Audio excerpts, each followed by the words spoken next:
네, 오늘 코끼리는 코가 길다 세 번째 시간이고요. 김민구 선생님, 허인영 선생님, 이준희 선생님 나와 계십니다. 안녕하세요. 네, 안녕하세요. 네, 안녕하십니까. 자, 이제 1, 2화를 무사히 송출을 마치고 아주 성황리에 지금 여기저기서 많은 분들이 듣고 계십니다. 성함이 맞아요?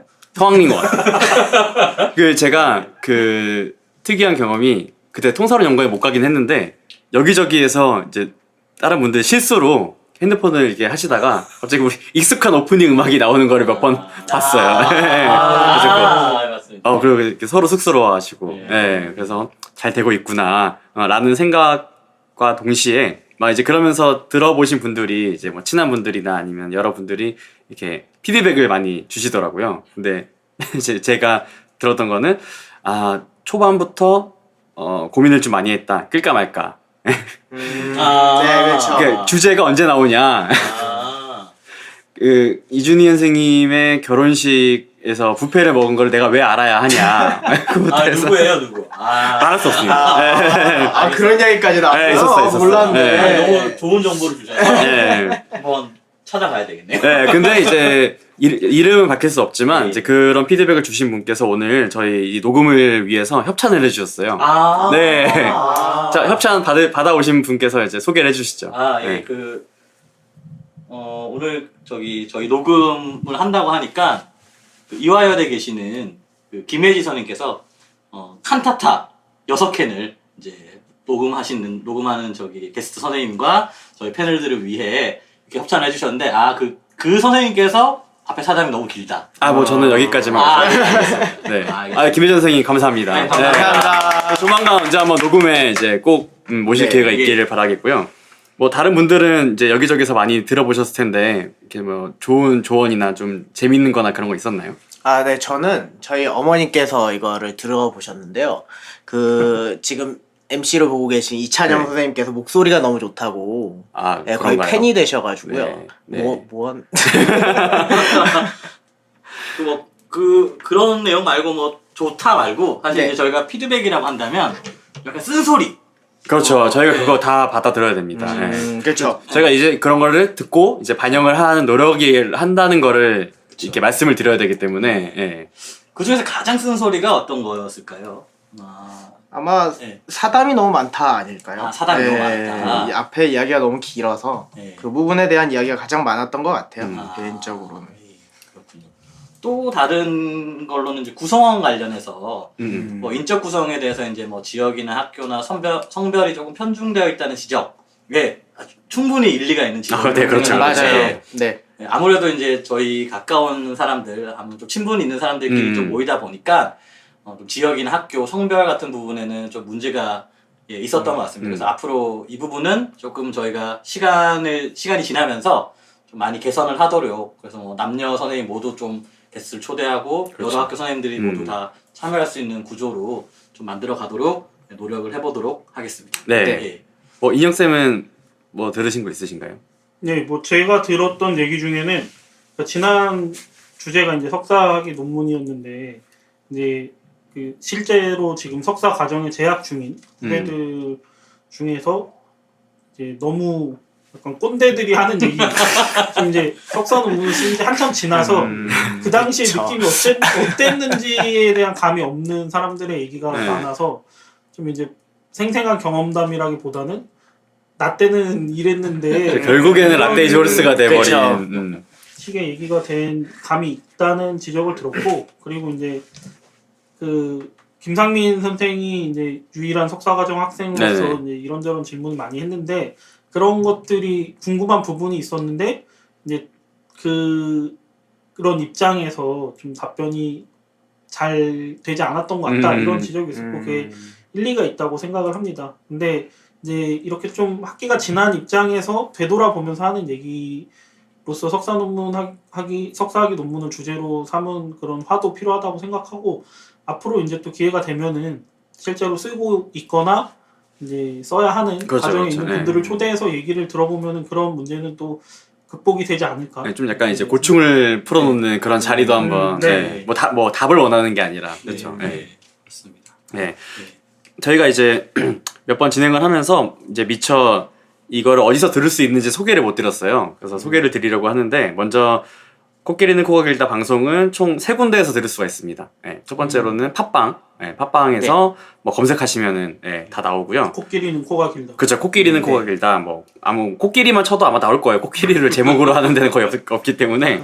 그리고 애플 팟캐스트에서 들을 수 있고요. 그리고 저희가 그 녹음본 그대로를 물론 영상은 없지만 유튜브에도 네, 올리고 네. 있고 거기도 마찬가지로 코끼리는 코가 길다. 네, 검색하시면 되고 그리고 뭐 저희한테 의견을 주시다거나 아니면은 오늘처럼 뭐 칸타타를 제공하고 싶은데 어떻게 해야 될까요? 이러면은 저 메일 주소도 만들었거든요. 그래서 코꼬길 그래서 KOKKOGIL @gmail.com으로 네, 보내주시면 됩니다. 네, 이 정도 소개를 하고요. 이제 본격적으로 오늘 그렇죠. 네네. 아직 제가 말씀드리고 싶은 게 있는데 당부 말씀이라고 해야 될까? 그 많이 피드백을 많이 주시면 감사하겠습니다. 아직까지 저희가 뭐 캐릭터 설정이라든가 내용의 방향을 어떻게 끌고 나가야 될 건가에 대해서 아직 고민이 많습니다. 그래서 어떻게 해야 될지 사실 저희들도 많이 고민을 하고 있는데 청취자 선생님들께서 이런 내용들이나 방향이나 어떤 캐릭터라든지 이런 것들에 대해서 좋은 아이디어가 있으면 메일 언제든지 주저하지 마시고 메일을 보내주시고 그다음에 아무래도 팟캐스트는 그 패널들과 게스트 선생님으로 만들어지니까 그 신청을 좀 자유롭게 해주시면 맞아요. 언제든지 출연하고 싶다 그러면 출연이 되니까 주저하지 마시고 그렇죠. 같이 즐긴다는 마음으로 출연 신청도 해주시면 감사하겠습니다. 네, 출연 신청도 언제든지 이제 저희 뭐 패널 오셨던 분들이나 아니면 뭐 메일로도 보내주셔도 되고요. 오히려 제가 무슨 주제를 만들고 패널을 섭외하는 게 아니라 게스트를 섭외하는 게 아니라 게스트 선생님에 따라서 다 만들어지는 것 같아요. 결국은 사람으로. 맞습니다. 그래서 그렇게 앞으로 쭉 할 테니까 언제든지 신청을 해주시면 감사하겠습니다. 네, 이제 또 저희가 이제 네, 피드백 관련해서 그 이야기도 네네. 나오긴 나왔습니다. 그 유튜브에서 하면은 원래 요즘은 그게 유행이래요. 구독과 좋아요를 네, 그 멘트를 꼭 넣어달라. 맞아. 네. 하더라고요. 그러니까 만약에 혹시나 아까 말씀드린 그 3가지 루트 중에서 하나로 들으신다면 어차피 들으실 거 거기 이제 별점이라든지 네. 뭐 좋아요라든지 이런 것들이 많습니다. 예. 해주시면 저희한테 돌아오는 거는 기분 좋은 거? 네, 기분 이게 무시 못 하겠더라고요. 네. 하나하나 8에서 9로 올라가는 그런 희열이랄까? 저 사실 솔직하게 말씀드리면 유튜브는 은근히 제가 댓글을 한 번씩 확인을 합니다. 댓글이 있어요? 없어요. 전무하지 않나요? 맞다. 그리고 한 개 더. 저희 1화 방송 나갔을 때 그 팟빵에는 그 후원 기능이 있어요. 그래서 제가 후원 기능이 있는 줄도 몰랐는데 갑자기 어느 분께서 이제 10,000원을 거금 10,000원을 이제 후원을 해주셨는데 그냥 익명으로 해주셨기 때문에 뭐 대충 누군지는 알지만 이 자리에서 뭐 우산 잘 챙겨 다니라는 뭐 이해 불가능한 멘트와 함께 보내주셨지만 하여튼 감사히 잘 받았습니다. 근데 감사합니다. 알아보니까 좀 어떻게 인출을 해보려 그랬는데 5만 원부터 된다고 하더라고요. 혼자서 뭐를 제가 어떻게 하지 마시고 좀 없던 일로 해보려 그랬는데 말이라도 하고 시도를 공급을 하려고 하셨어요? 이피디님? 좋은데 쓰려고 좋은데 어디다가? 내가 좋은 데서 피부에 양보하려고 자기 좋은데. 심지어 5만 원부터 되는데 이제 거기 수수료 떼고 된다고 하더라고요. 정말 수술 얼마나 돼요? 모르겠어요. 근데 뭐 모르겠어요. 이게 사담이야. 이런 건 싫어. 이런 거 싫어. 아니 다 자르세요. 자, 그럼 이제 진짜로 이제 어느덧 코너 속의 코너가 돼버렸습니다. 우리도 고정 이제 뭐라고 해야 되지? 고정 소개러 김미고 선생님의 시간이 다가왔는데요. 오늘 이제 또 어렵게 모신 흔쾌히 와주신 게스트 선생님을 소개해 주시죠. 사실 오늘 하루 종일 기다렸습니다. 이 게스트 선생님을 어떻게 소개할지 고민하고 또 고민하고 잠이 오지 않을 정도인데요. 저는 오늘 모신 게스트 선생님을 이렇게 소개하고 싶습니다. 국어학계 황희정승. 네 말도 옳다. 네 말도 옳구나. 서로 다른 의견도 모두 존중하고 수용하는 부드러운 리더십의 소유자. 지금은 충청남도 공주에 계셔서 공주의 남자로도 불리는 공주교대 김현주 선생님을 모시도록 하겠습니다. 안녕하세요. 반갑습니다. 이렇게 젊은 열기가 있는 곳에 초대해 주셔서 정말 기쁘게 생각하고 오늘 재미있는 얘기를 많이 나눴으면 좋겠습니다. 오, 오프닝부터 너무 좋은데요? 오, 처음인 것 같습니다. 깜짝 놀랐어요. 김현정 선생님께서는 요즘 뭐 어떻게 지내고 계셨나요? 네, 요새 이제 네. 이게 지방에 내려가 있고 하니까 이제 공부는 역시 다른 사람 만나면서 하는 게 공부가 잘 되는 것 같은데 이제 서울에 왔다 갔다 하는 게 좀 힘들고 그런데도 이제 이게 그 연구자의 본분이라고 할까 그게 이제 그거를 놓기는 싫고 이제 열심히 서울로 와서 뭐 통산 연구회도 가고 유형론도 가고 그러려고 하면서 또 이제 저에게 녹을 주는 학교의 또 일들을 또 처리하면서 네, 그렇게 이제 두 가지 삶을 병행하고 있습니다. 네. 사실 공주가 가깝다면 가깝고 멀다면 먼 위치에 있는데 주말마다 이제 뭐 통사로 연구회라든지 월요일에는 유형론 학회 뭐 있고 강의도 있으시고 그래서 매주 올라오시죠?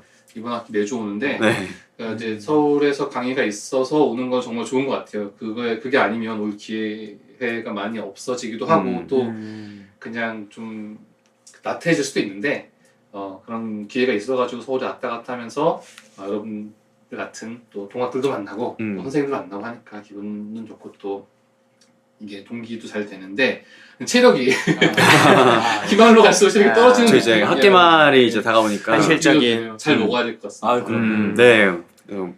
건강 잘 챙기시고 네. 네. 잘 먹어야죠. 오늘도 잘 술을 드셔야 건강을 좀 챙길 수 있는 것이 아닌가.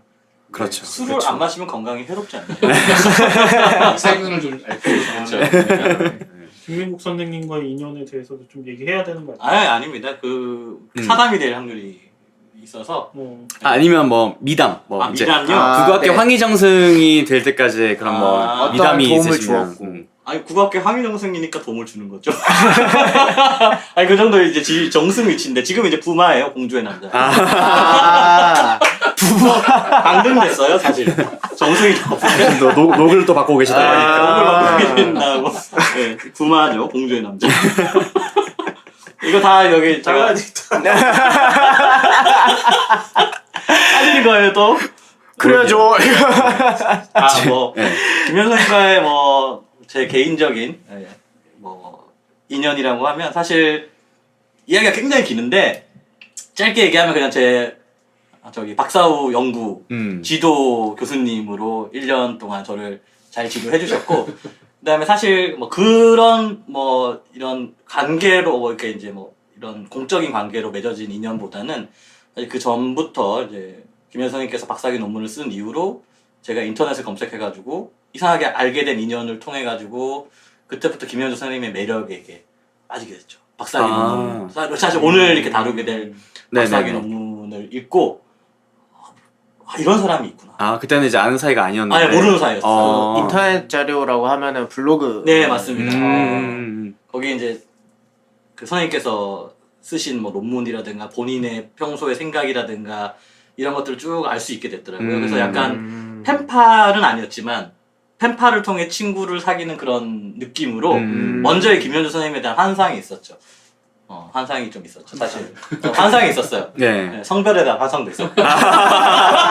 맞아. 네. 누구나 겪어볼 만한. 누구나 그냥 있었는데 실제로 만나 뵙고 나서 김현주 선생님과 여러 가지 이제 학문적인 얘기, 사적인 얘기를 나눠보고 참 환상이 깨졌다. 아닙니다.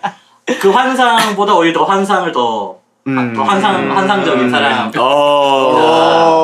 생각이었고요. 사실 가장 이제 김현수 선생님께 제가 이제 끌렸던 거는 아까도 말씀드렸듯이 굉장히 주장이 강한 듯 하면서도 이게 그래 네 말도 맞다, 네 말도 맞다 라고 하는 식으로 해서 모두 사람들의 의견을 포용하고 이 많은 저희 또래의 후학들이라기보다 후배들을 굉장히 이제 잘 챙기는 모습을 보면서 굉장히 많이 존경을 하게 됐죠. 사실 여러 가지 측면에서 존경을 하게 됐고 그런 측면에서 저는 이제 김현수 선생님과 이제 개인적인 인연이 깊다고 할 수 있겠죠. 물론 지도 교수님이긴 합니다. 그렇죠.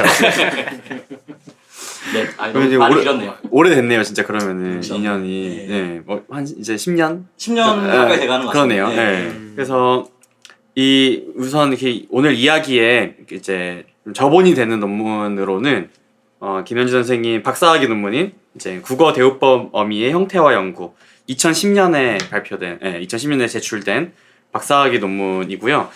이거를 기반으로 해서 이제 한국어 연구를 하는 데 있어서 이제 빈도 자료를 가지고 하는 것, 그리고 이제 기능주의에 입각한 연구, 그리고 사용 기반 이론에 입각한 연구를 어떻게 해 오셨고, 이제 거기서 저희가 가지고 있는 어떤 질문들이나 이런 거를 위주로 얘기를 해보려고 합니다. 네. 자, 그럼 먼저 김현주 선생님께서 뭐 이 논문을 이제 쓰시게 된 계기나 아니면 과정을 포함해서 또한 이런 연구 자체에 대한 뭐 개인적인 생각이라든가 그런 거가 있으시면은 쭉 그냥 편하게 말씀해 주시면 감사하겠습니다. 네, 갑자기 이제 논문 얘기를 하려니까 네, 좀 그런데 이제 이게 그 박사 과정에 들어가면 다들 이제 박사 논문을 쓰겠다는 생각을 이제 탐색을 하다가 이제 박사 논문 쓰잖아요. 저도 이제 수료하고 이제 지도 교수님도 정년을 하시고 뭐 그러면서 스터디 같은 거를 하고 하면서 이제 내가 뭘 어떻게 논문을 써야 될까는 고민을 많이 했는데 저 석사 논문을 제가 이제 대우법 어미를 가지고 썼고 이제 그때 그 바이비 2001 그 포놀로지 랭귀지 유스 그 책을 봤던 경험과 이제 바이비 1985 포놀로지 모폴로지 그거를 이제 같이 공부를 했던 게 굉장히 인상 깊게 봤고 재밌게 봐서 지금 돌이키면 되게 부끄러운데 거기에 되게 이제 그걸 읽으면서 되게 감동을 받고 재밌다고 생각을 해서 그 방법으로 어떻게 한번 해보려고 나름대로 이제 빈도를 막 세봤어요. 빈도를 세보고 거기서 이제 뭐 눈에 보이는 거를 이렇게 뽑아서 기술을 하는 수준에서 석사 논문을 썼었고 그 이후에도 이제 석사 논문에서 못 담았던 걸 이 형태별로 쪼개가지고 빈도를 세는 그런 소논문을 한 2편 정도 썼었는데 이제 그게 아마 씨앗이 된 것 같아요. 그게 이제 재미가 있었고 그래서 어떤 생각을 했냐면 뭐 이제 이런 거죠. 제가 이제 좀 적어왔는데 또 무슨 얘기를 할까 뭐 논문 얘기 자세한 건 좋지만 그 전 얘기도 좀 괜찮을 것 같아가지고 일단 내가 좀 아는 거 좀 내가 그래서 알아서 내가 조금 더 하면은 기존에 몰랐던 영역들을 밝혀낼 수 있는 그런 연구를 하자. 그다음에 즐겁게 했던 거를 하자. 그다음에 이제 당연히 그렇게 하면서도 의미가 있어요. 학계에 일조할 수 있어야 되겠다 이런 생각을 했고 또 한 가지는 세월이 좀 지나도 그러니까 보통 이제 이론을 활용한 연구들 중에는 이론이 금방 폐기가 되고 금방 유행을 사다 없어지는 것들이 많잖아요. 그래서 제가 뭐 사용 기반 얘기를 많이 이제 하긴 했지만 그래도 그 이론을 가지고 오되 세월이 지나도 좀 오래도록 참조될 수 있는 내용 중심으로 해서 이론을 좀 활용해 보자 이런 생각을 했었고 그 다음에 이제 너무 어려운 말은 하지 않도록 노력을 하자 요 정도의 마인드를 가지고 이제 하다 보니까 이제 방법론으로는 바이비처럼 그렇게 형태소와 맥락의 빈도를 세가지고 뭔가 이제 변화 패턴 같은 거 찾아보는 걸 해보고 싶었고 그 다음에 이제 소재는 석사 논문을 했던 게 좀 있으니 그거를 좀 가지고 확장시켜서 해보려고 했는데 이제 그렇게 찾다 보니까 지금까지 연구가 안 됐으면서도 관심이 바이비식을 연구했을 때 좀 포착이 잘 될 만한 것들이 이 형태소가 이제 뭐 이 형태가 패턴이 변한다거나 뭐 융합이 된다거나 활용 양상이 변한다거나 이런 것들이 좀 있더라고요. 그래서 그래서 지금 이 박사 논문에 소재와 주제와 연구 방법론을 그렇게 결정을 하고 이제 주먹구구식으로 이제 15세기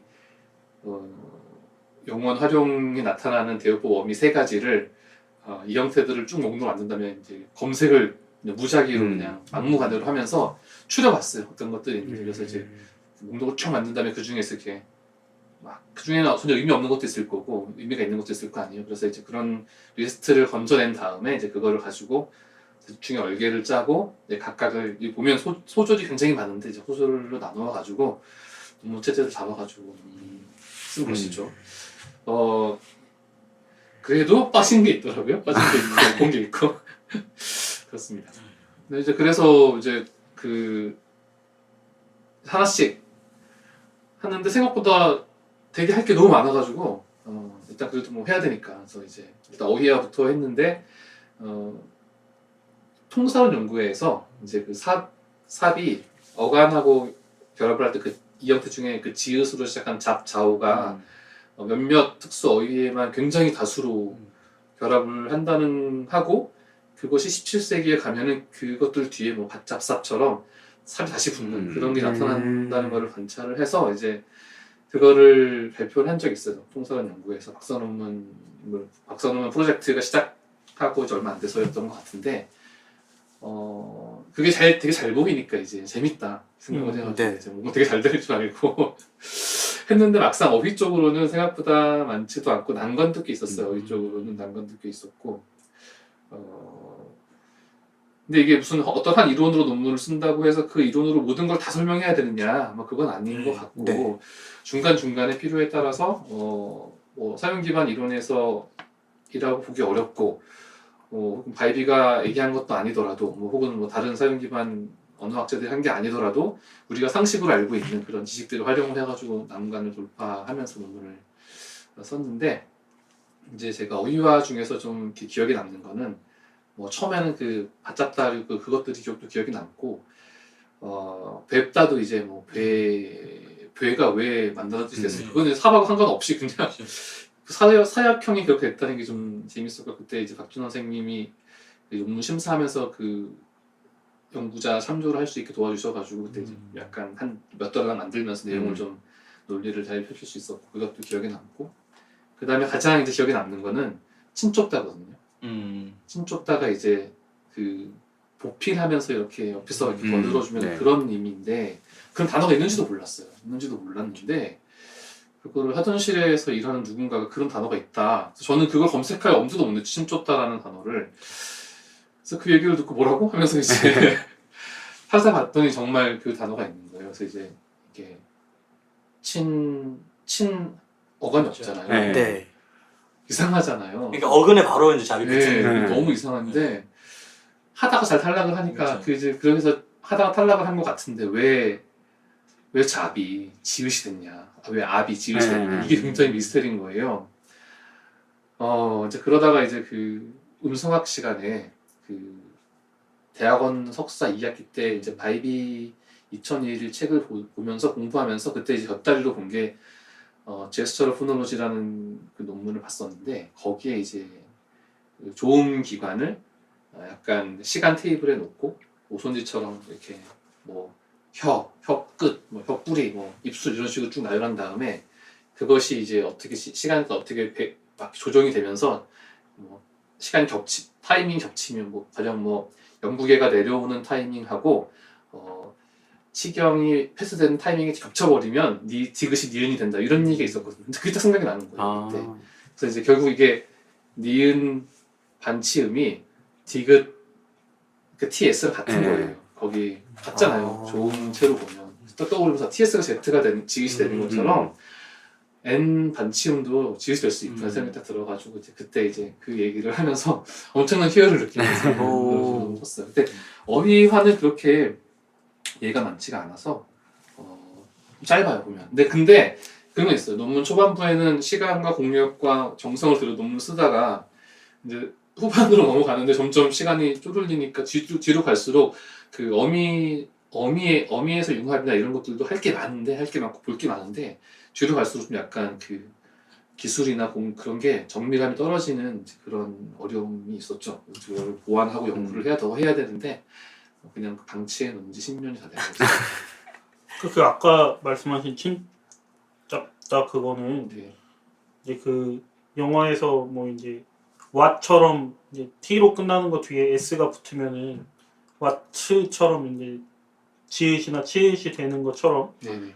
그런 게 한국어에서도 이제 디귿이랑 시옷 사이에서 일어나는데 뭐 좆잡다, 네네. 좆다에 이제 삽이 붙으면 좆잡다가 되는 것처럼 이제 친의 그 반치음, 그 시옷의 유성음이 결합했을 때도 비슷한 그런 유성 파찰음이 된다고 이제 그렇게 생각을 한 거죠. 하셨던 거죠. 네. 그래서 찾아보니까 그 독일어의 NZ, 그 다음에 일본어에서도 하고 뒤에 스가 나오면 맞춰주면 안 되고 파찰음으로 실현되는 그런 경향이 강하다고 하더라고요. 그러니까 우리나라마다 했을 그게 아니고 일반적으로 그거를 이제 프리네이절라이제이션인가 그렇게 이제 그런 명칭이 있는 현상이었던 거예요. 그래서 그때 이제 그걸 전혀 모르고 있었구나 이런 생각이 들면서 즐겁게 한순간을 볼 때 기억이 납니다. 그 이제 지난 회 때도 그 김민국 선생님이 한번 얘기하셨던 뽕. 뽕. 네. 갑자기 이렇게 네. 확 오는. 네. 그게 교육학적 이론에서 보니까 그런 걸 이제 몰입 이론이라고 하더라고요. 이론이 칙센트 있어요? 미하이라는 사람의 몰입 네. 이론이라는 건데 네. 이게 이제 내적 보상의 중요성이죠. 우리가 이제 어떤 일을 할 때 어떤 일의 동기가 외적 보상으로도 행동을 하지만 사실 이제 내적 보상이 주어질 때 가장 이렇게 길게 우리가 뭔가를 길게 보고 일을 할 수 있다 이건데 사실 이제 그 뽕이라는 말 자체가 사실 그 칙센트 미하이가 말했던 그 몰입인 것 같아요. 그래서 우리가 뭔가 몰입했을 때 굉장히 사실 몸은 괴롭고 힘들고 한데 굉장히 평안함과 흥미와 어떤 굉장히 희열과 이런 걸 네. 느끼잖아요. 사실 김현우 선생님께서 모든 하는 여러 가지 연구를 보면 그런 몰입을 좀 많이 하시는 것 같다는 생각이 들더라고요. 뭐 비단 박사학위 논문만 그런 것 같지는 않고요. 뭐 어떤 현상을 발견하거나 이런 데서 쭉 얘기를 하다 보면 눈이 되게 반짝반짝하고 막 되게 흥미롭게 얘기를 하는 경우가 있는데 아마 박사학위 논문에서도 그런 게 있었으니까 이런 훌륭한 연구 결과가 나오지 않았나 그런 생각이 듭니다. 그러니까 누구나 뭐 크고 작게 그런 그러니까 상대적인 관점에서 그런 기억이 있을 테니까 아까 딱 그 표정을 보면서 말씀을 들으니까 그게 너무 공감이 되는 거예요. 어떤 기분이었을지. 맞아요. 네. 그리고 그것도 있었고 뭐 말이 나온 김에 한번 다른 자리에서 말씀해 주실 때 그 도서관에서 논문을 쓰다가 벌떡 일어나셨다는 네. 유레카의 정말요? 순간이 네. 근데 이게 친접단 아니었던 것 같은데 이거 이게 이거였어요? 그때 이제 그 고대가 안암역을 중심으로 해서 이제 그 본관과 이제 자연과학 캠퍼스가 갈라져 있잖아요. 네, 그 당시는 자연과학 캠퍼스가 좀 집에서도 가깝고 좀 아는 사람도 별로 없고 그래서 이제 거기서 박사 논문을 이제 쓰곤 했는데 새벽 3시쯤이었던 것 같아요. 막 애들 이렇게 둔너 자고 있고 막 그랬는데 제가 볼 때는 와 하면서 일어났어요. 극성 내셨어요? 너무 흥분한 나머지 그래서 깜짝 나와가지고 자고 있던 학생들이 네, 그래서 이제 이 소식을 누구에게 전해야 되나 후배분께 그래서 전화를 그때 이제 곽수경한테 전화를 한 거예요. 곽수경이라면은 이 즐겁게 받을 수 있을 것 같아. 새벽 3시에. 해가지고 지금 새벽 3시에 연락하다가 새벽 3시에 설명을 해줬어요. 그랬더니 뭐 잘 됐다고 하면서 그 사회성 있는 발언을 해줬어요. 아니 근데 박수 선생님께서 그때 기원 아니셨나요? 아니죠. 그때 그때 기원 아니었어요. 다행이네요. 다행이네요. 또 음성화 하시니까 또 이제 듣는다니까 내 말 들어보라고 하면서 음. 이제 얘기를 했더니 맞는 것 같다고 그럴 수 있다고 이렇게 얘기해줘가지고 얘기만 들어도 설렌다. 밤을 했던 기억이 네. 있어요. 그럼 관련된 질문 제가 하나 더 해볼까요? 네네. 네. 그 이제 질문을 조금 이제 해보면요. 아까 사실 이제 얘기가 나와서 질문을 하는 건데 네. 보통 이제 대우법 어미에 관련한 논문이라고 하면 보통은 의미 활용적 설명이 많이 나올 것으로 기대를 하거나 아니면 이제 뭐 대우법 체계 뭐 이렇게 많이 생각을 할 텐데 근데 논문을 읽다 보니까 자세히 이제 읽다 보니까 음성학적 설명이 너무 많이 나와서 꽤 많이 나와서 좀 놀랐다는 느낌이 있거든요. 그래서 음성학에 좀 되게 평소에 관심이 많아서 아니면 형태화로 이렇게 자연스레 관심이 올라간 건지 아니면 형태화 논문을 쓰시기 위해 음성학 공부를 좀 따로 한 건지 이게 좀 궁금하고요.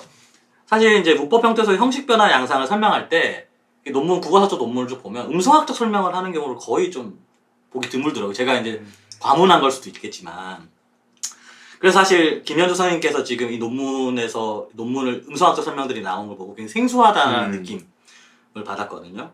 그래서 이 선생님께서 취한 이런 여러 가지 형식 변화 양상에서 음성학적 설명이 앞으로 향후 국어사 연구에 어떤 의미를 지닐 수 있을지 그리고 향후 국어사 연구가 사실 이렇게 음성학 연구나 이런 것들이 좀 차용돼야 될지 아니면 우리가 흔히 계속 고전적으로 나오는 그냥 뭐 여러 가지 그냥 의문론적인 설명 방식으로만 그냥 그쳐야 되는 건지 뭐 어떤 게 옳은 건지 선생님 생각이 혹시 어떤 건지 좀 궁금하네요. 발전적인 좀 방향을 제시해 주시면 어떤 건지 좀 궁금하네요. 네, 그 일단 의문론적 설명이라고 말하면 좀 반발할 사람도 있을 것 같아요. 그러니까 네. 이제 더 좀 좁혀서 네. 그 의문들이 네. 아주 아름다운 체계를 갖추고 있어서 빈칸을 허락하지 못하고 빈칸을 채우려고 하고 이런 식의 설명, 네. 네. 이제 그런 식의 설명 지향한다는 건데 이제 뭐 그런 거겠죠. 뭐 그러니까 아마 제가 이제 저희 학교가 이제 음성학 하시는 분이 한 분 계시잖아요. 이제 그분이 이제 수업을 제가 전체로 따지면 한 3번 정도 들었던 것 같아요. 아, 네. 근데 굉장히 인상 깊게 들었고 재밌었어요. 재밌었는데 그런 이제 그 아는 걸 가지고 보통 이게 먹고 사는 거잖아요. 네. 뭐 생각도 그 아는 걸 가지고 하고 근데 그러다 보니까 아마 그런 형태 얘는 왜 이렇게 변했지 형식이 이런 데 관심이 갔을 것 같아요. 그러니까 형태학을 공부하려고 음성학을 공부한 게 아니고 네. 그런 저변이 그러다 보니까 음. 이런 식으로 연구가 나온 게 맞는 것 같아요. 네.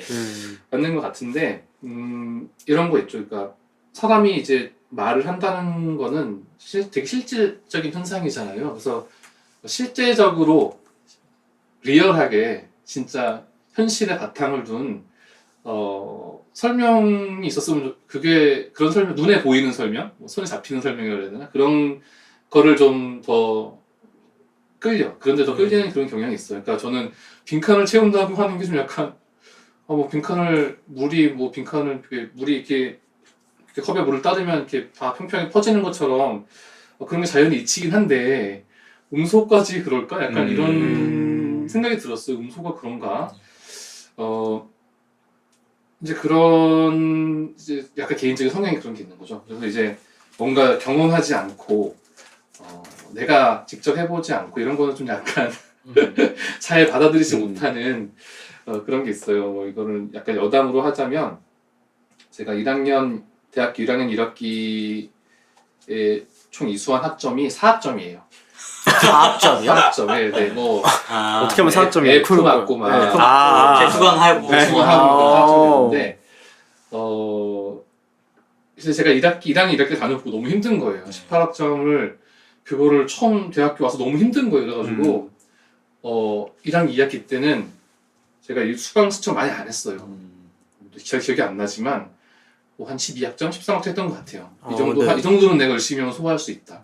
약간 그런 기질이 좀 있었던 거죠. 그러니까 뭐 졸업을 빨리 해 이런 생각이 전혀 없어. 미래에 대해서 전혀 생각하지 않는 좀 약간 철부지 같은 그런 뭐 천둥벌거숭이라고 해야 되나? 하여튼간 그런 게 있어서 이제 그런 약간 성향이 있는 것 같아요. 그러다 보니까 뭐든지 좀 뭔가 실제랑 맞아야 된다 생각을 하다 보니까 소리라고 하는 거는 어쨌든 이게 좋은 기관을 통해서 나오는 거고 그다음에 그 소리의 물리적인 운동을 통해서 전달되는 거고 듣는 사람의 어떤 그 소리에 대한 어떤 범주하나 이런 거에 따라서 지각이 인식이 되는 거잖아요. 그러니까 소리에 대해서 얘기하자면 그렇고 근데 이거를 언어 차원으로 올라가면은 이제 언어라고 하는 게 인간이 관계를 맺고 있기 때문에 필요한 거잖아요. 인간이 네. 관계가 없으면 짧은 관계라고 하더라도 임시적인 관계라고 하더라도 필요가 없잖아요. 그래서 그런 관계들이 막 쌓여 있는 게 결국 사회 혹은 커뮤니티라고 하는 거잖아요.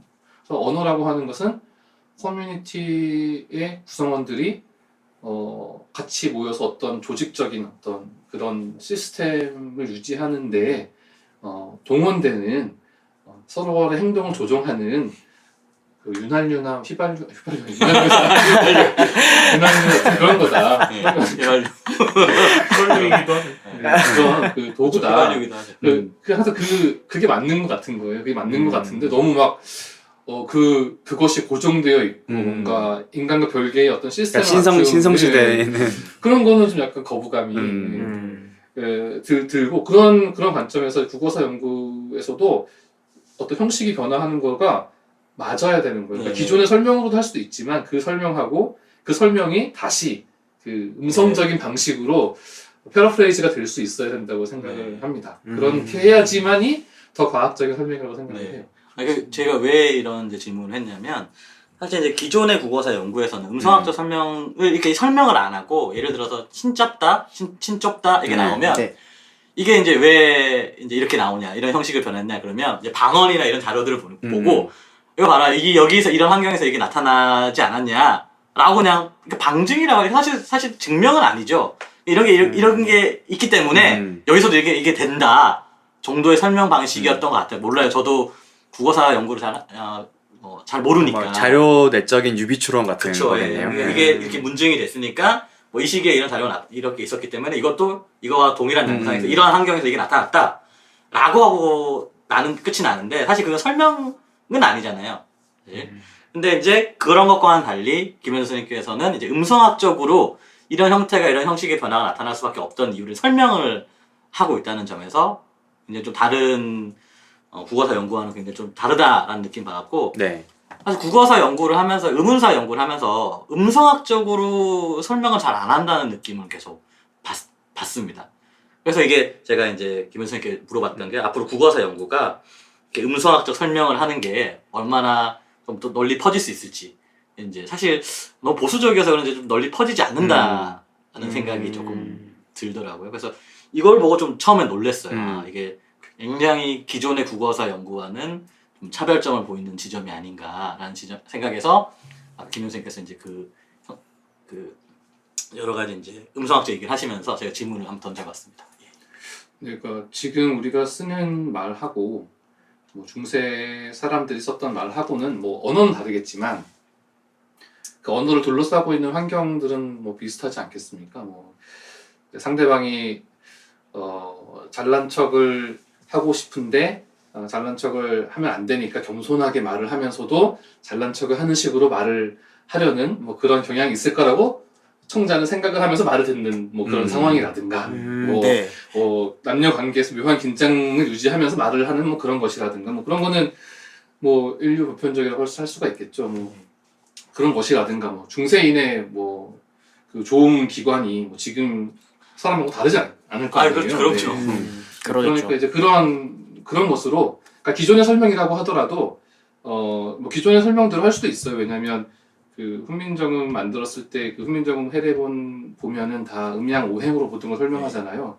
근데 그 당시에 세계관과 우주관이 그렇기 때문에 그렇게 설명을 한 건데 그게 이제 문제는 뭐 그게 지금의 우주관하고 양립 가능한 설명이냐, 그러니까 결과적으로 양립 가능하냐, 뭐 이런 게 더 중요하다고 봐요. 뭐, 그러니까 뭐 전통을 뭐 무시해라 뭐 이런 게 아니고, 그러니까 기존의 방식이라고 하더라도 기존의 방식대로 그 내러티브를 만들어서 쓴다고 하더라도 그 설명이 우리가 알고 있는 어떤 그 음성학적인 사실, 그다음에 지금 밝혀져 있는 언어학적인 사실들하고 양립하느냐, 그게 되게 중요하다고 봐요. 그러니까 그게 양립하지 않는 이상한 방식으로 설명을 하게 되면은 그건 좀 문제가 있게 되는 거죠. 그러니까 국어사 연구하는 사람들도 물론 그냥 기존의 방식대로 할 수 있지만 할 때 지금 음성학이나 아니면 뭐 네트워크 이론이나 이런 데서 밝혀놓은 그런 현재의 지식의 수준에 양립 가능한 설명인가를 따져봐야 된다고 생각을 합니다.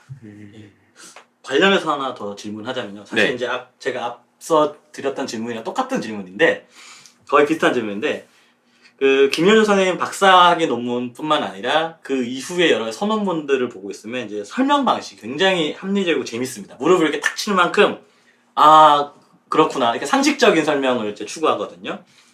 하지만 기존의 국어사 연구 경향이랑 비교를 해봤을 때는 굉장히 파격적입니다. 왜 그러냐?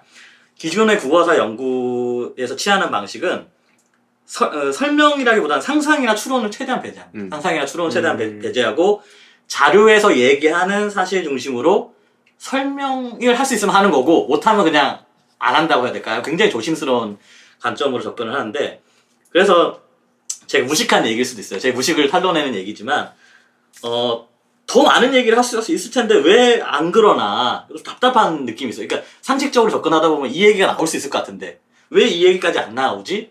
라는 생각이 드는데 근데 김현주 선생님께서 이런 답답함을 좀 깨주신 측면이 있어요.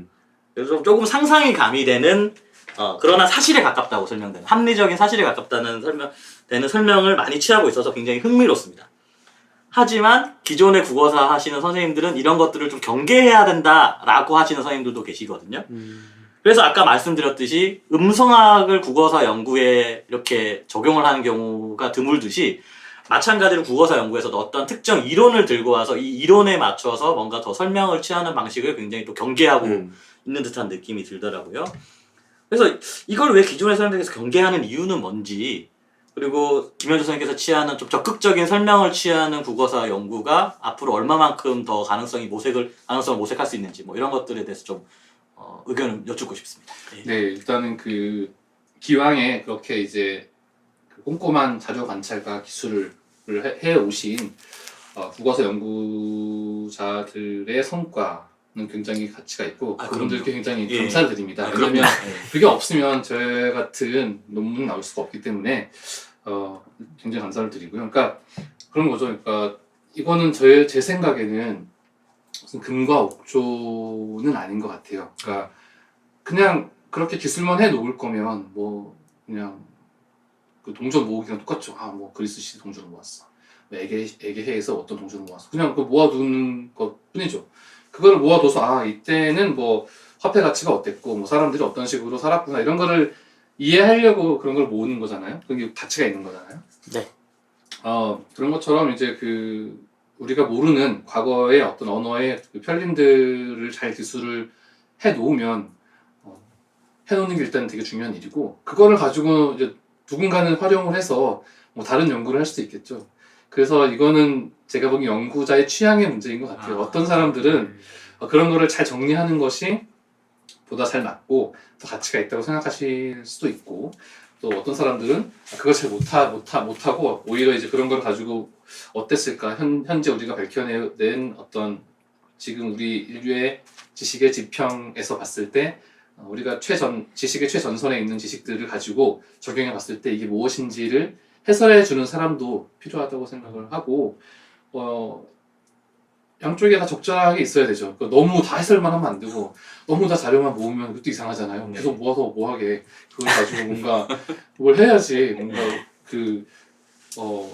밝혀내고 추론을 해보고 뭐 그런 게 있고 저는 어려서부터 좀그 역사에 관심이 많아서 뭐 스타게이트도 되게 좋아했어요. 왜냐면 그 이집트 석판 있잖아요. 그 사람이 보면 좋아했고 그다음 인디아노스 같은 것도 좋아했고 뭐 사극 되게 좋아했어요. 근데 그 좋아했던 이유가 뭘까 생각을 해보면 동형성. 그러니까 옛날 사람들도 우리랑 같다. 이게 왠지 굉장히 저한테는 울림이 있었거든요. 그러니까 단순히 그냥 과거에는 이랬어라고 그냥 그 형식적인 것만 기록해 놓는 거는 저는 제 성에 안 차는 거예요. 아 그래서 그 사람들이 어땠는데 그 배후에 있는 어떤 원리들을 좀 찾아보고 거기서 우리와 이 동형성을 발견하는 게 제가 그러니까 언어만이 아니고 그냥 역사 전체에 관심을 갖는 어떤 동기랄까 뭐 그런 것 같습니다. 그래서 그렇다 보니까 이런 연구를 하는 것이고 그러니까 국어사 연구에서 당연히 자료를 중요하죠. 그렇죠. 자료를 무시하면 안 되는 건 맞지만 그렇다고 이렇게 이론을 가지고 자료를 해석을 하고 자료를 재구조화해서 어떤 견해를 제시하는 것이 금기시 되거나 이단시 되는 거는 그거 역시 건전하지 않다고 생각을 합니다. 혹시 이거 선생님의 이제 음성학이 가미된다거나 이런 이제 특정 이론을 통한 국어의 변화 설명 방식이나 이런 설명을 좀 뭐 싫어한다거나 좀 뭐 아니면 좀 이렇게 좀 선생님께 경계하라고 이렇게 뭐, 뭐 조언을 한다거나 혹시 그런 건 있었는지. 근데 저도 관련해서 그러니까 비슷한 질문이 있는 것 같아서 하나 드리자면은 그러니까 저도 선생님께서 말씀하시는 설명 방식들이 굉장히 상식적으로 받아들여지고 자연스럽다라는 점에서 굉장히 술공이 많이 가는 부분이 있는데요. 근데 그 이제 자연스럽다라는 것과 동시에 사실 오늘날의 언어학에서 요구되는 것이 그러니까 설명과 별개로 검증 가능성이 굉장히 중요하게 여겨지고 필수적인 요건이라고 얘기가 되는데 이제 그러한 측면을 고려해 봤을 때 과연 이제 뭐 이 논문의 예를 들어보자면 사용기관 문법에서 얘기하는 것들이 뭐 단어들이 서로 이제 연결돼 있다. 연결망 이루고 있고 형태소 범주는 이제 뭔가 원초적인 이제 그런 거라기보다는 일종의 원형 범주로서 그런 이제 경계가 모호하기도 할 수 있고 뭐 어떤 특정 형식을 많이 이제 반복적으로 그러니까 사용을 하고 하면은 이제 인지 표상 달라지고 이제 이런 것들은 그러니까 현대국어 공시태에서는 어느 정도 검증이 가능할 수 있다고 생각을 해요. 그런데 이러한 이론을 국어사 연구에 통시적인 관점에 적용을 했을 때 과연 그것도 검증 가능할 수 있을 것인가 라는 반론이 제기될 수 있다고 생각을 하거든요. 그래서 관련해서 이제 그거에 대해서는 어떤 생각을 가지고 계셨는지 궁금합니다. 일단 그 김민국 선생님 질문에 대해서 먼저 대답을 하면 뭐 대놓고 그 국어사 연구자가 그러면 어떻게 이렇게 말을 한 사람은 없었어요. 아. 없었고, 다만 이제 그 저렇게 뭐라 그럴까 이제 걱정. 네, 뭐 네. 시큰둥한 반응을 보인다거나 뭐 그런 아. 경우는 좀 있었죠. 그런 게 있고, 그러니까 아무래도 자료 중심으로를 많이 해왔고 이제 뭐 그게 전통으로 오래 쌓여 오다 보니까 이제 그런 뭐 당연히 이제 그런 생각이나 느낌을 가질 수 있다고 생각을 하고 그거는 이제 제가 선택한 것에 대한 이제 뭐 제가 이겨 나가야 할 저의 역경인 거죠. 이거는 어쩔 수가 없다고 생각을 하고 네, 뭐 어쩔 수가 없습니다. 그래서 저는 처음에 이렇게 국어사를 해도 되나 이 생각을 했지만 사실 바이비 논문을 보고 감동을 받고 이제 약간 이게 이게 굉장히 참신하고 설명력이 있다고 생각을 하고 그거를 이제 국어에 적용을 하기로 하고 한 거는 저는 뭐 잘한 거라고 생각을 해요. 지금도 잘한 거라고 생각을 하고 그 바이비하고 베이엔이 이제 베이엔이 보면 빈도를 둘 다 쓰는데 그 베이엔은 더 제가 보기에는 수식이 많고 더 복잡해요. 거의 통계 맞아. 그러니까 마엔이라고 하긴 하던데. 네, 가이엔. 그래서 거의 뭐 통계학자 같던데요, 거의. 뭐 알 가지고도 뭐 책 내고 할 정도로. 네. 그러니까요. 알 하나만 가지고. 아니 그러니까 R을 어떻게 활용할 건가에 대한 언어학에서 R을 어떻게 활용할 수 있느냐. 저도 이런 논문, 이런 책이 컴퓨테이셔널 링귀스틱스에서도 같은 사람이더라고요. 같은 사람이에요. 네. 네. 그 사람이 이제 반발어를 통한 생산성 측정을 맨 먼저 이제 주장을 하신 분도 바엔인지 베이엔인지 모르겠지만. 뭐 이제 근데 바이비는 보면 이제 그렇게 복잡하지가 않아요. 네. 복잡하지가 않은데 이제 제가 이제 약간 뭐 그런 수학적인 거를 잘 응용하고 활용할 수 없어서 뭐 그런 것도 있지만 이제 통계학 수업을 몇 개 들었어요. 대학생 때, 대학 학부 때 듣고 이제 뭐 좀 이해가 안 돼. 왜 저렇게 하지? 이해가 안 되는 것도 많이 있었는데 근데 이제 그 앞부분이나 뭐 중간중간에 이제 교수님께서 눈으로 딱 봐서 그래프를 그렸을 때 뭐 직관적으로 이거는 다르다라고 보이는 거는 굳이 검증하지 않아도 된다. 뭐 그런 거를 검증하는 쓸도 없다 이렇게 말씀하셨거든요. 책에도 나와 있었고. 그래서 이제 저는 제 논문 중에도 T 테스트항이 몇 개 있어요. 중간에. 근데 그거는 이거 다른 건가? 긴가민가해서 한 거고 그냥 딱 보기에 다른 거는 뭐 굳이 뭐 검증하지 않는 방법을 썼죠.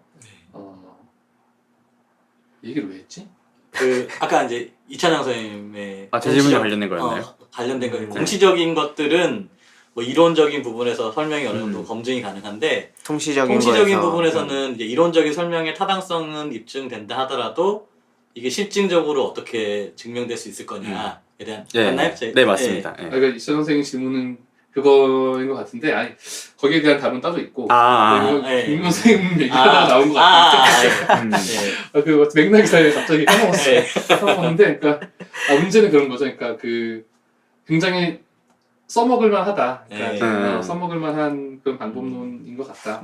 그 제 답변에 대한 한 번 더 질문을 또 드리자면 선생님의 연구 방식이나 연구의 어떤 경향이 조금 선생님 이후로 좀 확대된 게 느껴지는지 어떠신지 좀 궁금한데 최근에 이제 국어사로 논문들이 좀 많이 나왔잖아요. 서울대학교 김태호 선생님도 국어사로 논문을 쓰셨고 그다음에 똑같이 서울대 백채원 선생님 이제 피동으로 쓰셨고 이렇게 총 이렇게 사람들이 쭉 이제 문법 쪽으로 이렇게 국어사로 많이 쓰셨는데 선생님 이후로 조금 많이 좀 선생님 연구 방식이 좀 많이 확대된 것 같은 느낌이 드나요? 어떻게 생각하세요?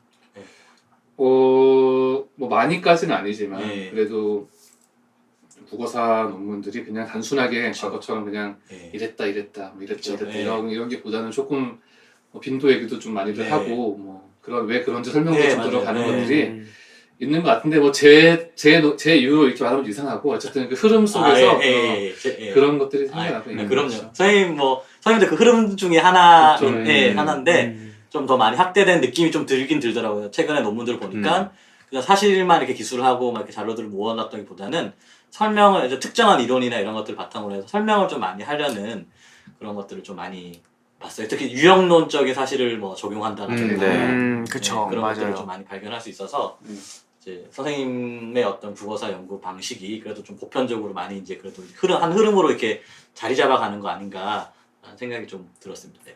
그 유형론 얘기가 나와서 지금 검증 가능성하고 네. 좀 PD께서 질문한 네. 검증 가능성하고 이제 같이 맞물리는 것 같은데 이제 그러니까 검증 가능하려면 우리가 다시 그런 일이 다시 발생해야지 다시 우리가 발생할 수 있게 해야지 그 검증할 수 있는 건데 뭐 언어가 그런 건 아니잖아요. 네. 특히 네. 역사라고 하는 게 근데 이제 한국어만 보면은 이제 지나간 과거지만 또 지금 우리 말에서도 비슷한 일이 계속 반복적으로 일어나는 것들이 있고 또 뭐 다른 언어에서도 그런 일이 반복적으로 일어나고 있잖아요. 가령 이제 이런 게 있어요. 짭짤하니 맛이 있네. 이거를 이제 그 니가 지금 어미지만 그것이 짭짤한 그다음에 의정명사 이 현대 한국어를 풀면 짭짤한 것이. 그러니까 짭짤한 것이 맛이 있네. 똑같잖아요. 이런 것이 거시가 다시 폭파해서 뭐 하나 어미가 될 수도 있겠죠. 짭짤한 게 은계가 뭐 이제 뭐 하나 어미일 수도 있는 거죠. 우리 머릿속에서는. 뭐 그런 식으로 반복적으로 일어나는 어떤 현상들을 어느 정도 이제 추상화해서 아주 추상화는 아니고 약간의 이제 로컬한 추상화를 해가지고 그런 것들이 계속 반복적으로 검증이 되면은 발견이 된다면은 그런 식으로 뭐 이거를 완벽한 검증을 할 수 없지만 이런 식으로 약간 확률적으로 검증을 하는 방법이 있지 않을까. 이것도 그런 변화 과정을 거쳤을 네. 확률이 높다 이런 것들을 보면 약간 네. 이런 거죠. 예. 네. 항상 그래서 그런 것 같아요. 이게 아주 상식적인 설명으로서 정말 만들 것 같은데 이걸 실증적으로 검증하기 참 힘들다. 그러면 참 늘 고민일 것 같거든요. 아까 이창호 선생님 말씀이 사실 양날의 검이라고 해야 될까요? 그렇죠. 그렇죠. 예. 네. 그러니까 보면은 뭐 여기 계신 분들은 이제 이러한 설명 방식이나 관점에 뭐 어느 정도는 다 동의를 하시겠지만 사실 그런 실제로 검증이 안 되고 실증을 할 수 없는 거는 이제 뭐 극단적으로 생각하면 언어학으로 인정을 안 하시는 분도 있으실 거고. 많죠. 예. 아직까지 그게 모르겠어요. 저도 세대가 이미 기능주의가 어느 정도 이제 국어학에서 많이 받아들이고 있는 시기에 대학원을 들어와서 저는 그거를 그냥 있는 그대로 편하게 받아들였기 때문에 그 역사를 잘 모르는데 아직까지도 좀 그러한 뭐랄까 이제 의견 차이가 좀 있는 것 같아서 특히나 국어사 같은 경우는 뭐 좀 있겠죠. 네, 그런 굉장히 생각이 국어사가 보수적이죠. 네. 근데 뭐 그럴 수밖에 없을 것 같은 게 또 현대 국어 같은 경우에는 말을 바로 할 수 있지만 국어사는 또 자료 없으면은 이야기가 좀 곤란하잖아요. 그러니까 자연스럽게 그쪽으로 가는 것도 있는 것 같아요. 그러니까 벗어나기가 힘든 이유 중에 하나가. 저희가 이제 전반적으로 김현주 선생님의 이제 큰 틀에서의 논문의 특성을 얘기했어요. 이제 음성학적 설명이 들어가 있다. 아주 특이하게 국어사 논문이지만 두 번째로 국어사 논문이지만 자료도 열심히 봤지만 어떤 특정 이론에 기대서 아주 자연스러운 설명을 취했다라고 했는데 그렇다면 이제 김현주 선생님께서 어떤 이론을 취했느냐 네. 그 이론을 조금 미시적으로 들어가서 한번 얘기를 나눠보는 건 어떨지. 네.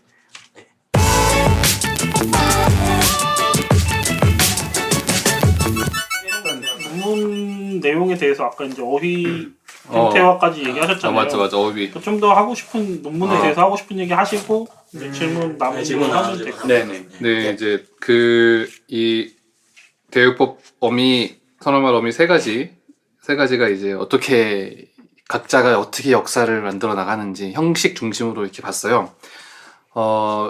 왜냐면 이제 이 대유법 어미와 관련된 연구들이 초기에는 기능이 뭐냐 뭐 이런 거에서 시작을 했다가 이제 그 시기가 지나가면은 자료가 많이 발굴이 되고 그러면서 화계 얘기가 많아져요. 화계 얘기가 많아지면서 화계가 어떻게 몇 관련해서 구조가 어떻게 되는지 뭐 그런 식으로 연구를 쭉 해오게 되죠. 그러니까 이게 국어학에서는 좀 드물게 그 표현론적 관점에서 연구가 진행된 거예요. 그러니까 화계라는 기능 밭이 있고 그 밭을 어떤 형식들이 차지하는지를 이렇게 좀 연구를 해온 거죠. 그러니까 국어학은 대개는 그 세마지올로지 한 연구들이 많잖아요. 네. 근데 이제 이상하게 화계만은 그 반대 현상이었는데 이제 그러다 보니까 제 궁금증이 안 풀리는 거예요. 이상하다 왜 승리가가 3난 2위가에서 줄었다고 하지? 그래서 난이가 왜 네가 됐지? 근데 궁금하고 그 선생님들의 논문을 읽어봐도 잘 이해가 안 되고 어떻게 된 걸까 뭐 이제 그런 궁금증이 있어가지고 이제 좀 이렇게 찾아보면서 추적을 했는데 그때 이제 이것이 하나의 덩어리가 되었다거나 뭐 절단이 되었다거나 뭐 이런 것들을 이제 논리를 펼쳐야 되잖아요. 이제 그때 많이 기대했던 것은 이제 뭐 일단 청킹이 된다라고 하는 거는 이제 뭐 서형 기반 이론이든지 여러 번 얘기가 나왔던 거고, 근데 이제 이것이 하나의 청킹인지 아닌지를 검증하는 수단이 뭐냐. 그때는 이제 그 어휘화와 언어 변화, 브린튼 트로고트. 그게 저기 누구냐 저기 번역이 된 거죠. 네, 서영국 선생님. 그 브린튼 트로고트에 보면 그 얘기가 나오거든요. 그러니까 융합하고 형식적인 감쇄를 이제 구분을 하면서 그 전체 하나의 덩어리가 되는 과정하고 이제 그 이후에야 형식적인 감쇄가 일어날 수 있다 이런 얘기를 해요. 근데 꼭 그게 맞는지는 모르겠어요. 근데 그게 좀 약간 지금도 좀 약간 이 가정은 내 논문 전체 여러 가지 가정들 중에서 가장 쉽게 리바이스 될 부분이다. 그러니까 하나의 청킹이 아니어도 감쇄가 이루어질 수 있다고 생각이 드는 게, 논문 쓰면서 그 생각을 했는데, 그 비읍니다 있죠. 비읍니다가 원래 앞나이 앞이 그 아래아가 있잖아. 아래아가 사라지는데 그거 앞나이 걔가 한 덩어리여서가 아니라 앞에 오는 그 어간이 계속 모음 뒤에 오니까 모음 겹치니까 그게 축약이 감쇄가 된 거잖아요. 그렇다고 해서 앞에 그 어간하고 이 앞이 한 덩어리인 건 아니잖아요. 그래서 이게 늘 그런 건 아니라는 생각을 했고, 그래서 브린튼 트로고트의 이 가설이 아주 항상 맞는 건 아니라는 생각을 해서 찜찜함을 안고 이제 논문을 썼는데, 어쨌든 그 검증을 할 수 있는 거죠. 뭐 형식이 줄었으니까 최소한 요 줄어드는 얘네들은 한 덩어리, 만약에 형식이 좀 연쇄가 될 때 그 안에서 감쇄가 일어났으면 아니 한 덩어리구나 이렇게는 예측할 수 있는 거니까 그거를 주요 수단으로 삼아서 어미들이 어떻게 융합이 이루어지고 이러는 거를 봤는데 재밌었어요. 재밌는 게 이제 일단 그 삽의 기능 변화가 보면 이제 객체에 대한 행동을 겸손하게, 그러니까 주체의 행동, 객체를 향한 주체 행동을 겸손하게 만들어주는 거잖아요. 그러니까 삽이 붙으면 그 행위가 겸손해져요. 씨가 붙으면 그 행위가 그레이스풀해지고, 저는 그렇게 생각을 해요. 뭐 주체 높임이고 뭐 이게 문제가 아니고 씨를 붙이면 이 행위를 그레이스풀하게 만들고, 그게 이제 하사하다 이런 것도 그레이스풀한 행동이거든요. 높은 사람이 하는 행동이니까. 들이다 이거는 겸손한 행동인 거고, 그거 똑같은 거라고 생각을 해요. 그러니까 높은 사람이 하는 행동 뭔가 다른 거죠. 그래서 씨를 붙이고, 또 낮은 사람, 윗사람한테 하는 행동도 뭔가 다른 거니까 삽을 붙이는 건데, 그런 뭐 하사하다나 뭐 들이다 이것을 갖고 생각을 해보면, 그러니까 세이와 삽의 기능은 우리가 뭐 주체 높임, 객체 높임 혹은 뭐 객체에 대한 주체의 겸양 이렇게 얘기도 하지만, 다르게 얘기해 보면 그냥 동작을 겸손하게 혹은 동작을 우아하게 뭐 이렇게도 얘기할 수 있을 것 같은데, 이 논문을 이 삽시 예를 추적하면서 보다 보니까 삽의 기능 변화가 예전에도 논문을 쓰긴 했지만 평서문 중심으로 평서문에서 화자가 자기 자신의 행위를 겸손하게 얘기하다 보니까 이제 그래서 화자와 주체가 같고 청자와 객체가 같아지면서 주체가 객체를 향해서 하는 행동을 겸손하게 하던 것이 화자가 청자를 향해서 하는 말을 겸손하게 만드는 것으로 기능이 변화했구나 이런 생각을 했는데, 그게 이제 재밌는 게 이제 삽이 이제 그 변화하면서 다른 어미들하고 융합을 많이 해요. 뭐 삼나이, 뭐 사오이 뭐 이런 것도 있잖아요. 다 평서문이에요. 다 의문이 없어요. 다 평소밖에 안 나타나요. 그거를 이제 기존에 몰랐는데 논문 쓰면서 보다 보니까 그거를 보게 됐어요. 그래서 그렇구나. 이게 지금 역시 그냥 확 변하는 게, 그냥 형태소가 변하는 게 아니고 얘가 쓰이는 특정한 그 환경 혹은 맥락이 통째로 있고, 이것을 타고 해서 이게 실제로 이 삽이 객체에서 청자 높임으로 변한 이 삽이 삼나 이런 게 평소로만 쓰입니다. 평소로만 쓰이다가 그 근대 전환기에 와서 19세기 20세기 전환기에 와서 이제 의문형으로 쓰이는 게 탁 등장을 하는 독특한 이제 그런 패턴이 보이는데 이제 그런 것들도 되게 중요한 제가 형식의 감셈이나 융합을 봤지만 그런 것들도 되게 그 제 논문에서는 제 개인적으로는 중요한 관찰이라고 생각을 하는 거예요. 그러니까 평서문에서 반대로 이제 이 저는 삽에서 발달한 거로 보는데 하우체 5가 이제 보면은 얘도 우리 평서문에서만 쓰이다가 이제 지금은 명령도 쓰이잖아요. 뭐 지금 안 쓰지. 아무튼 우리가 이제 하우체 사전에 있으니까 이제 하우체는 빨리 오, 뭐 어서 가오 이렇게 할 때는 뭐 하지만 받침이 있는 어간을 붙여버리면 빨리 먹고 의오가 되잖아요. 의오. 근데 이게 원래 얘가 보면은 저소가 풀을 잘 먹소 이렇게 기술되어 있어요. 최원배 선생님 책이 있는데 보면 아니 그 주식 선생님 책에 보면은 그러면 이제 얘가 소오가 교체를 했던 건데 지금은 이제 소오 교체 말고 저소가 풀을 잘 먹고 평소형으로 이렇게도 얘기할 수 있어요. 그러니까 이제 보면 이 오가 소로 표현되는 이 형태를 잠식한다고 하면 뭐 하지만 그러니까 오에서부터 파생된 이 형태의 의어가 새로 생겨났는데 이 의어는 명령형으로 쓰이잖아요. 근데 명령형으로 쓸 때 보면은 뭐 반드시 뭐뭐 하오 이런 근데 계몽기에 계몽하는 그런 잡지나 신문의 어떤 그런 맥락에서 이런 게 많이 쓰인단 말이에요.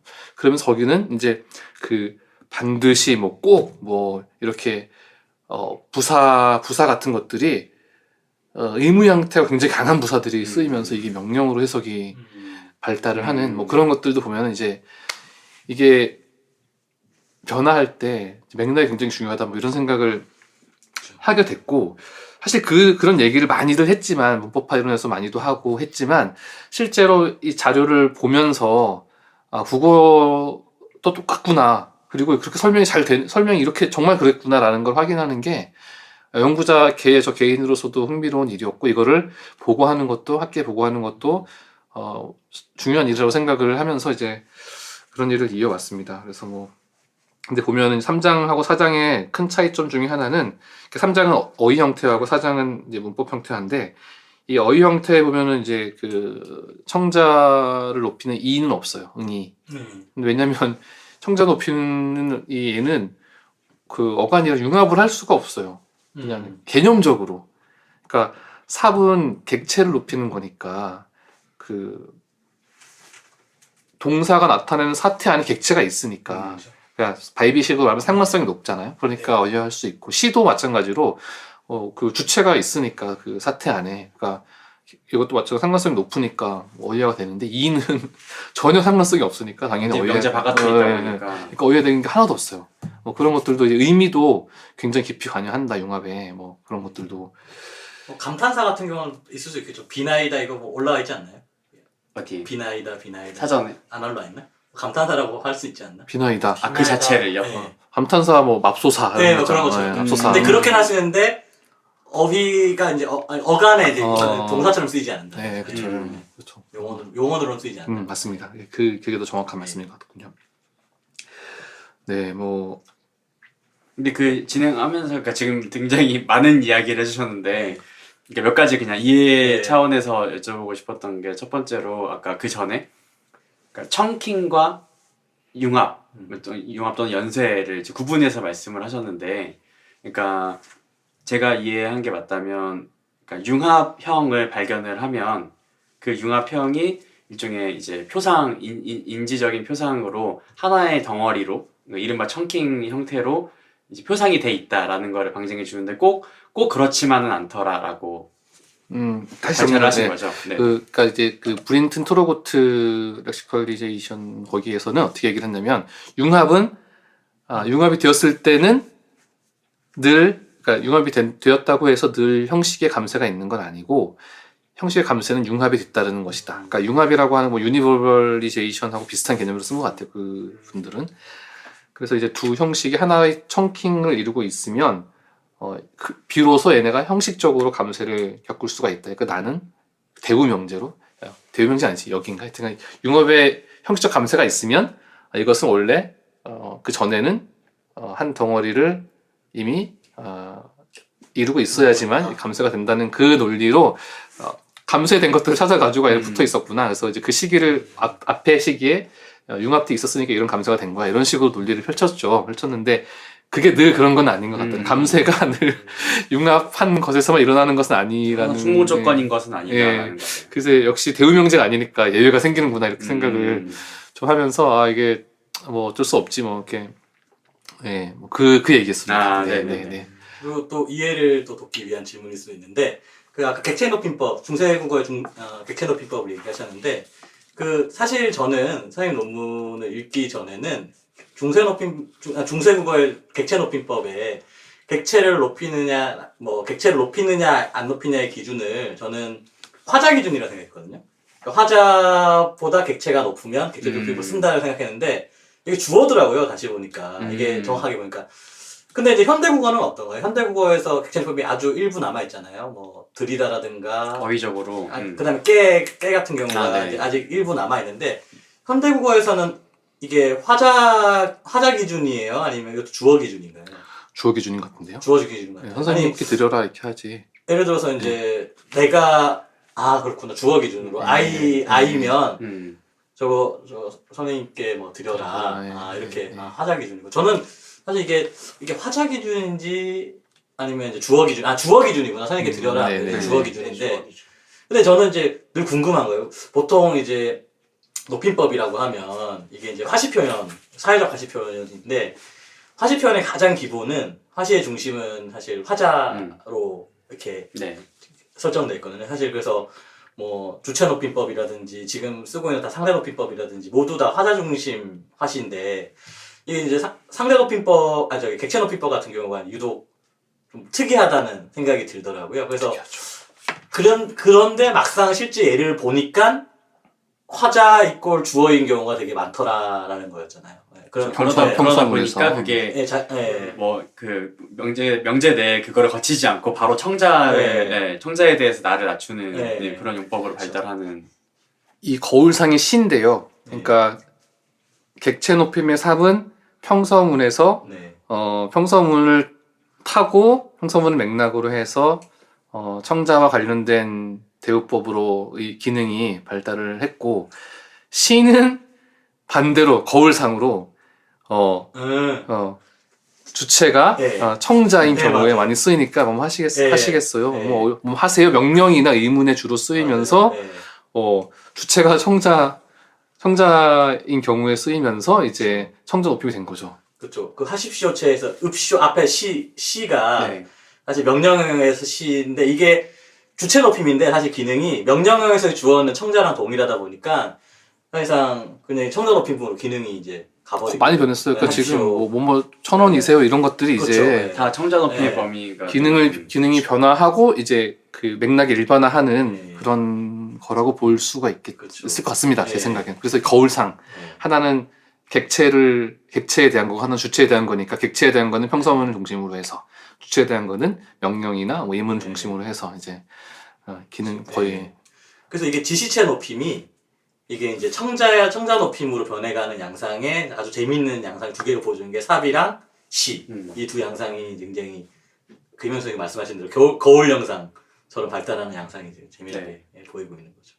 그 김민국 선생님 말씀하신 거 관련해서 그러니까 삽이 중세국어에서는 되게 이제 정연하게 객체 높임 되지 이런 주체의 겸양을 나타내는 기능을 하는 것처럼 보이는데 이제 중세국어에서도 이제 대화문이나 이런 데서는 이제 화자의 그 뭐 개입, 뭐 감정의 이입 이런 걸로 인해서 이제 삽이 보통 쓰이는 맥락과 다른 맥락에서 쓰인 예들이 있고 더 거슬러 올라가면은 그런 예가 많이 발견이 되고 그래서 이게 삽과 비슷한 그런 게 현대국어에 어휘적으로 남아 있는 것들도 이제 아까 예를 드신 게 이제 이거 어머니께 갖다 드려라. 근데 이렇게도 하지만 이거 엄마 갖다 줘 이렇게도 할 수 있는 거잖아요. 그러니까 그 둘 사이의 차이에서도 이제 그런 그렇죠. 관점의 이입이랄까 그런 것들이 이제 작용하는 것 같아요. 그리고 또 관련해서 이제 아까 이제 문장 유형과의 설명도 이제 해주셨는데 현대국어의 하십시오체에 그 청유형이 빈칸인가요? 있나요? 청명이 어떻게 되죠? 하십시오체. 하십시다. 하십시다. 합시다. 그러니까 이게 합시다는 사실 안 그거예요. 돼요, 안 돼. 합시다는 저기 큰일 나. 하우체거든요. 하우체인데 앞에 시만 붙인 거예요. 네, 네. 사실 그래서 하우 지도 교수님께 하십시다 이렇게. 할수 있어요. 저희 오늘 밥 먹읍시다. 밥 먹었습니다. 그러니까 선생님 이거 하십시오는 되는데 하십시다는 네. 안 되죠. 네. 근데 지금 이게 빈칸인 것 같아요. 하십시오체의 네. 청명이 빈칸인데 그래서 이제 그 아까 김현주 선생님께서 말씀을 하신 거에서 보니까 아 이게 왜 빈칸인가 대충 이제 느낌이 오는 게 이렇게 특정 문장 유형에서의 화인과 밀접한 관련을 맺다 보니까 그러니까 사실 처음에 발달할 때는 이제 평서형으로 발달을 한 거죠. 거기에 이제 까가 붙으면서 의문형까지 발달했고 네네. 여기에 시나 이제 여러 가지 시가 결합이 되면서 하십시오까지 형성되는데 아직까지 저기 뭐냐 이 청유형까지는 청유까지는 아직 형태화가 아직 이루어지지 않은 그걸 보고 네. 아 선생님께서 말씀하신 그 화행 특정 화행에 치우쳐 있는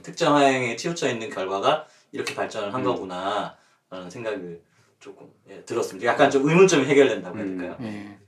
그 이게 이제 제 논문에서 이제 그 마지막 끝부분에 가면 이제 그 습니까 이 얘기를 이제 하는 부분에서 되게 이상하거든요.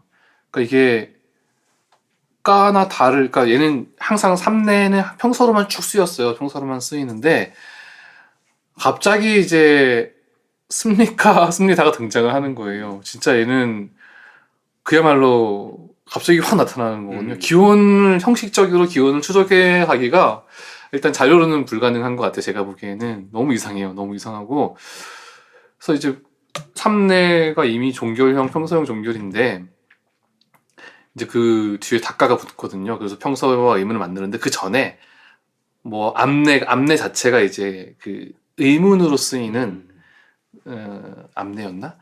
그러니까 나이다에서 줄어든 나이도 평소로만 쭉 쓰이거든요. 삽 없이 쭉 쓰이다가 이 나이가 의문으로 쓰여요. 갑자기 의문으로 쓰인 이게 보면 한의의 그 기원인데 그런 것과 더불어서 갑자기 이제 삼내가 이런 게 등장을 하거든요. 그래서 이제 기존에는 삼나니까가 습니까의 기원이라고 하는데 뭐 빈도나 뭐 그 여러 가지를 봤을 때는 그렇지가 않은 것 같아요. 제가 보기에는 그렇지 않은 것 같고 갑자기 내가 평소로 쓰이다가 의문으로 쓰이니까 삼내도 그 뒤에 뭐 다나까를 붙이는 형식으로 변하면서 뭐 된 것 같아요. 그래가지고 닭가 교체 패턴 이렇게 이제 얘기를 했는데 그 부분은 일반적으로 국어사 하시는 분들이 보기에는 좀 미비하다. 이건 뭐 이렇게 너의 상상이지 이렇게 생각할 가능성이 높아요. 근데 뭐 어떻게 설명할 방법이 없습니다. 그래서 그냥 뭐 고민을 하다가 이거 어떻게 된 거지? 한국어에 왜 이런 현상이 있을까 하다가 그냥 그 시기에 이상이 많거든요. 뭐 가령 까닭, 때문 이런 게 갑자기 그때 막 등장을 하거든요. 그 시기에 그 시기에 여러 어형들에는 그 전에 자료에는 보이지 않는 것들이 많이 있는데 이제 뭐 특히 따 이렇게 약간 경음이 많거든요. 때문 뭐 이렇게 해서 그래서 뭐 그런 것이 아닐까. 그런 것과 같은 현상이 아닐까 그냥 추정만 하고 있습니다. 거기 그 부분도 굉장히 미진한 부분이라고 생각을 하고 있고 네, 그 다음에 이제 그 뭐 다른 질문도 있었지만 화계 중심으로 안 보다 보니까 이제 막 화계를 넘나들면서 형식을 추적하다 보니까 놓친 부분도 많이 있습니다. 그 지난 통사론 연구에 발표했던 것도 이제 박사는 전혀 다들 생각지 못했던 부분들이었던 거예요. 저는 그냥 다 내로 다 빈도 계산하고 했는데 지금 다시 보니까 전혀 진행이 다른 두 가지 내가 있었던 거죠. 그거를 이제 미처 생각 못했습니다. 그런 점이 미비한 점.